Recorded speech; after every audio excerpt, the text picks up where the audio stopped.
आज की जो चर्चा थी, आज की चर्चा पहले तो हमें ये देखना था कि जो ई-श्रम में सरकार ने जो पोर्टल निकाला और कहा कि हम इस पे असंगठित कामगारों का रजिस्ट्रेशन कराएँगे। तो उसमें घर खाता कामगार को ई-श्रम किस लेंस से देखता है, क्योंकि हमारे पास एक वो पहला डॉक्यूमेंट है, जो ये कहता है कि मैं as a home based worker क्या काम करती हूँ। तो मेरे लिए वो पहचान एक बहुत मायने रखता है बहनों का। इस वजह से हमने एक तो वो रिपोर्ट लॉन्च किया, जिसमें हमने कुछ फाइंडिंग्स करे कि कौन से जो ट्रेड है वो रह गए हैं, किन ट्रेड को हमें जोड़ना चाहिए। और जो मेन रिकमेंडेशन उसमें निकल कर के आया वो ये कि क्यों घर खाता कामगार का एक अलग से कैटेगरी उसमें डालना ज़रूरी है, ताकि जो छूटे हुए घर खाता कामगार हैं उनको हम ई-श्रम में रजिस्टर्ड कर पाएँ। दूसरी चीज़ जो हमने बात किया वो बात किया पॉलिसी के ऊपर।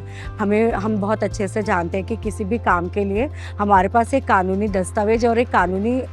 अधिकार होना बहुत ज़रूरी है। तो इसीलिए हमने क्या किया कि एक 2017 की ड्राफ्ट पॉलिसी है बनी हुई, उस पे हमने थोड़ा-सा चर्चा किया कि क्या वो ड्राफ्ट पॉलिसी अभी के सिनेरियो में फिट बैठती है, या भविष्य में कुछ और जो चीज़ें हैं, जैसे सोशल सिक्योरिटी कोड 2020 आया है,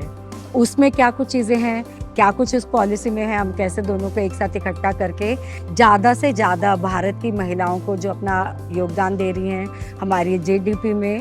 तो कैसे घर खाता कामगारों के लिए अगर एक कानून का प्रावधान होता है, उसके अंदर कुछ नीतियाँ बनती हैं, तो कैसे हमारी सारी बहनें उसका बेनिफिट उठा सकते हैं, उसी के लिए हमने एक चर्चा रखी थी। और मुझे लगता है आज की चर्चा हमारी बहुत अच्छी रही, और आगे हम देखते हैं कि कैसे इस पे हम काम कर सकते हैं। Thank you.